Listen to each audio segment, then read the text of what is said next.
મારણનો review તો આપણે કર્યો, લગભગ એક અઠવાડિયું થઈ ગયું. આ અઠવાડિયામાં મને 2-3 મિત્રો મળ્યા. અમુક ગુજરાતી ફિલ્મ ઇન્ડસ્ટ્રી સાથે સંબંધ ધરાવતા પણ હતા. એમાંથી એકે કીધું કે મને તો સમજાય જ નહીં. બીજા એમ કીધું કે આ તો સાવ મોં માથા વગરની ફિલ્મ છે. ત્રીજા એમ કીધું કે સાવ બકવાસ હતી. આ તે હવે સાવ બકવાસ એને તો માનું જ નહીં. ન સમજાય તો એનો પ્રયાસ થઈ શકે સમજાવવાનો, અને મોં માથાવાળી વગરની તો વાત આમાં થાય જ નહીં.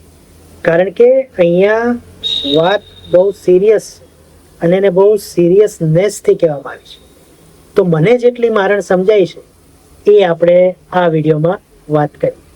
નમસ્તે, હું છું સિદ્ધાર્થ છાયા અને સિટ ટોક્સના નવા વિડીયોમાં તમારું સ્વાગત છે. આ મારી નજરેનો વિડીયો છે, એટલે આમાં ભરીને સ્પોઇલર છે. એટલે ટૂંકમાં આખી ફિલ્મ વિશે બધી જ વાત કરવામાં આવી છે. એટલે જો તમે મારણ હજી સુધી જોઈ ન હોય અને જોવાનો પ્લાન હોય તો અહીંયા જ અટકી જજો. તો બાકીના જેમણે પણ મારણ જોઈ છે અથવા તો એવું કહે છે કે મારણ સમજાય નથી, તો એના માટે આપણે અહીંથી આગળ વધીએ. વિડીયો ગમે તો લાઈક કરજો, ચેનલને સબસ્ક્રાઈબ કરજો, અને મિત્રો, સગા સંબંધીઓ, આડોશીઓ, પાડોશીઓ સાથે આ વિડીયો શેર કરવાનું ભૂલતા નહીં. તો આ સ્પોઇલર રિવ્યૂ જેને કહીએ આપણે જેનઝીની ભાષામાં, તો એ શરૂ કરીએ પહેલાં મારે તર્જની બારલાની માફી માગવી છે.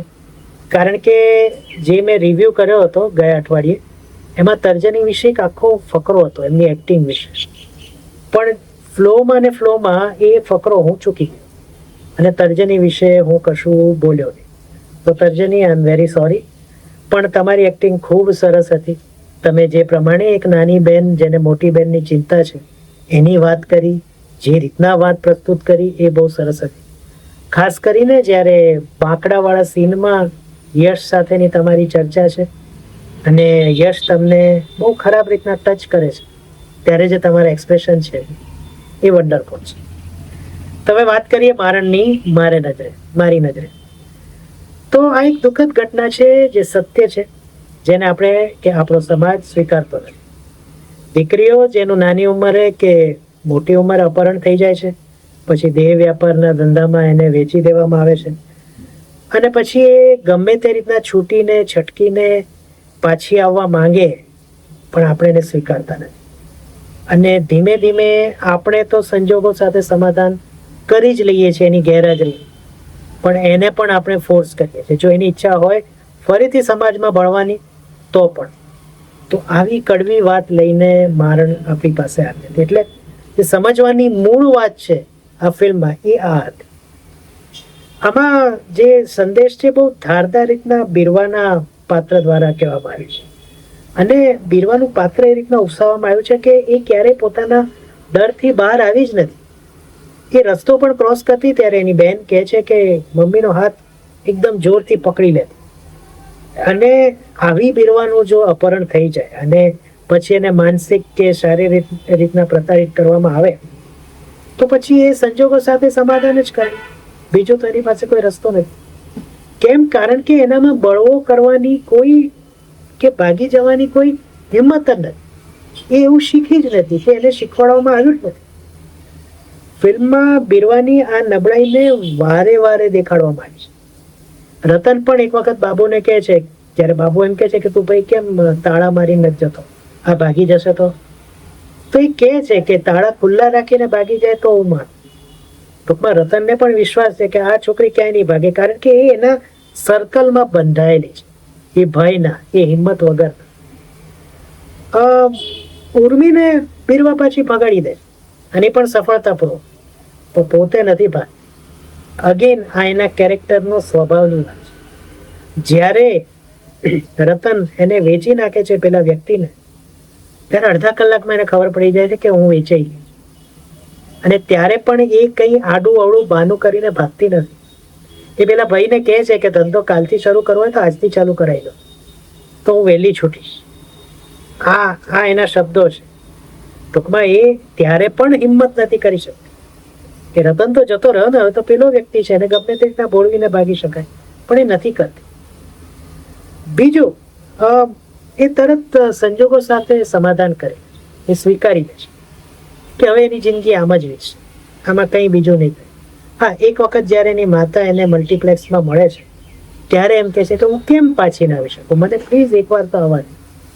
પણ એની માતા એને ના પાડે છે કે હવે તો હું તને ઘરે નહીં આવું. જે મેં શરૂઆતમાં વાત કરી ને કે સમાજ કે આપણે આ પ્રકારની છોકરીઓને આપણે સ્વીકારી નથી શકતા એની વાત છે. અને માતા પોતે આવું કે ઘણા મિત્રોને આની પણ નવાઈ લાગે કે એક માતા થઈને, માતા ખરેખર છેવટે તો માણસ છે ને. આપણી ફિલ્મોમાં માતાને બહુ ઊંચો દરજ્જો આપવામાં આવ્યો છે, દેખાડવામાં આવ્યું છે, એટલે આ અલગ પ્રકારની માતાને કદાચ આપણે સ્વીકારી નથી શક્યા. પણ આ જાડી ચામડીની માતા છે, એને ખબર છે કે આ રીતના જો બદનામ થયેલી છોકરી મારે ઘરે રહેશે તો છેવટે તો મારે જ બદનામી વહોરવાની છે. એક દીકરી કુંવારી છે, એનું શું થશે? પોતે એકલી વ્યક્તિ છે, પતિ છે નહીં. આવું બધું વિચારીને માતા પણ પોતાનું મન મજબૂત કરી લે છે અને કહે છે કે ભાઈ તારે ઘરે તો નથી આવવાનું. એટલે આવી દીકરીઓને આવી અપમાનજનક સ્થિતિમાંથી પસાર થવું પડે છે, એની વાત આ મારણ કરે છે. આ સમજવાની વાત છે. અગેન હું કહું છું, જે શરૂઆતમાં પણ મેં કીધું છે. એટલે સોસાયટી એઝ અ હોલ આપણે નિષ્ફળ ગયા આ બાબતે એ કહી શકીએ. બીજો એક મિત્ર એમ કહ્યું કે પોલીસ શું કરે છે, જ્યારે ખબર છે છેક ત્યાં સુધી પોલીસ પહોંચી જાય છે. હવે આ જ્યારે આવું મોટા પાયે રેકેટ ચાલતું હોય ને ત્યારે આપણે સમજી શકીએ છીએ કે શું ચાલતું હોય છે. એટલે પોલીસનો જે પ્રશ્નનો છેદ છે એ ત્યાં જ ઉડી જાય. વીરવા સાથે ઉર્મી પણ એ બંને બે અલગ અલગ એટલે કે વિરુદ્ધ છેડા ઉપર બેસેલી બે છોકરીઓ છે. ઉર્મી સ્વમાની છે, અભિમાની છે અને સ્વતંત્ર વિચારો ધરાવતી છે. એને ભાગવું છે, એ પ્રયાસો 2 વખત કરે છે, બીજી વખત કે ત્રીજી વખતે સફળ થાય છે, પણ બીરવા નથી જતી, જેના કારણો આપણે આપ્યા. આ બંને ડિફરન્સને ડાયરેક્ટરે એક સીનમાં બહુ સરસ રીતના દેખાડી છે. બંને જણા સાહિર લુધિયાણવીના 2 ગીતની વાત કરે. ઉર્મી પેલું ગીત યાદ કરે છે, औरत ने जन्म दिया मर्दों को और मर्दों ने उसे बाजार. ટૂંકમાં એની વ્યથા રજૂ કરે છે કે અમે તો આટલું બધું કર્યું મર્દો માટે ને મર્દોએ મને વેચી નાખી, અથવા તો મને અહીંયા લાવીને મૂકી દીધી. એક મર્દે, રતન, એને મને ઉચકીને અહીંયા મૂકી દીધી. તો સામે એ જ દ્રશ્ય બીરવા એની જે ફિલિંગ છે અથવા તો એનો જે સ્વભાવ છે એ કહે છે અને એ પણ સાહિરના ગીત દ્વારા જ कि वो अफसाना जिसे अंजाम लाना न मुमकिन उसे खूबसूरत मोड़ देके छोड़ना अच्छा. આ પ્રકારનું ગીત સાહિરનું બહુ લોકપ્રિય ગીત છે.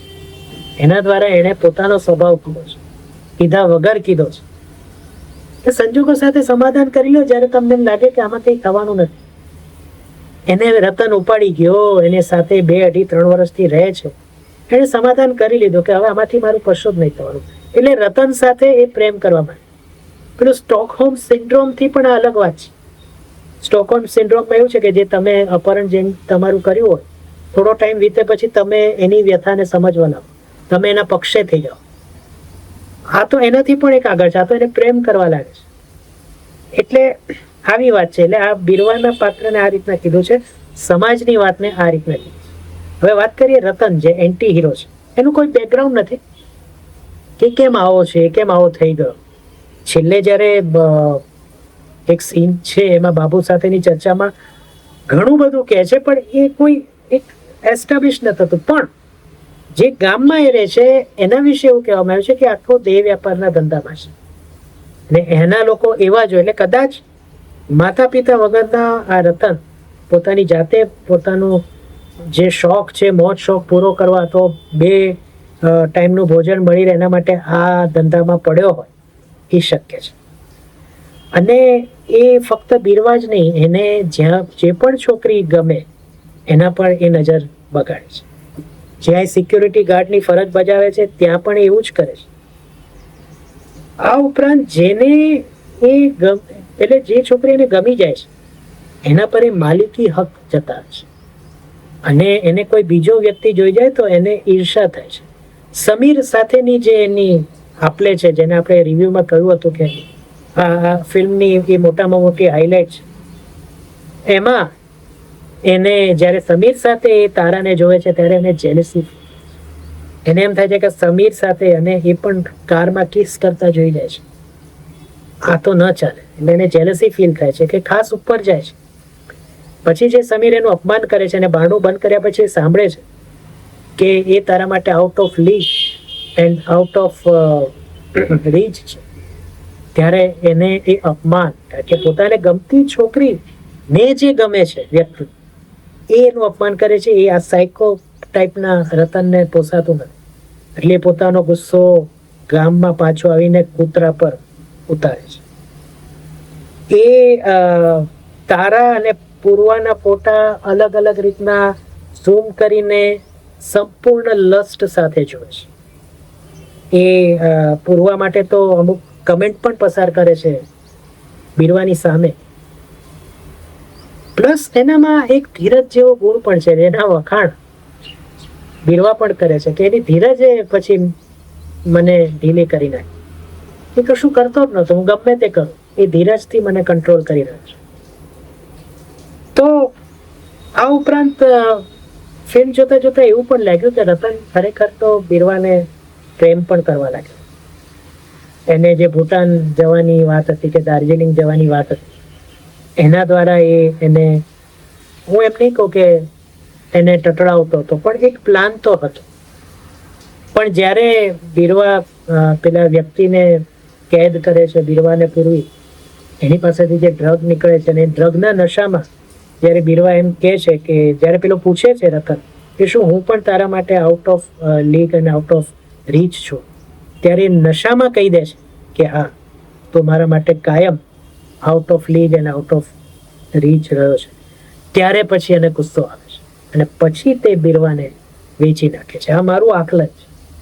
ત્યાં સુધી એ બીરવાને પ્રેમ કરતો હતો, પણ જ્યારે પોતાનું અપમાન થયું ને આ પ્રકારનો સાયકો, જેમ કે આગળ વાત કરી એમ તારાના જે હસબન્ડ છે એને પણ અપમાન કર્યું હતું, એટલે એ ગુસ્સામાં આવી ગયો, તો એને બીરવાને એ ગુસ્સામાં વેચી નાખી. પણ સાથે સાથે બીરવાને તેમ છતાં એ પ્રેમ તો કરતો હતો. કેમ? કારણ કે જ્યારે બાબુ કહે છે કે આ તે ખોટું કર્યું, બીરવાને વેચી નાખી, ત્યારે કહે છે કે બીરવા જે મારી સાથે અથવા તો આપણી સાથે રહેતી હતી ને એના કરતાં હવે ત્યાં વધુ ખુશ રહેશે.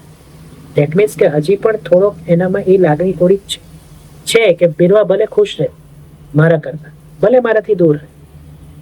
અને પછી એ જ વાતને આપણને પણ લોકોએ ઘસી કાઢ્યા છે એવું કંઈક બોલીને એ છુપાવી લે છે. એટલે આ પ્રકારની ફિલ્મ મને તો લાગી.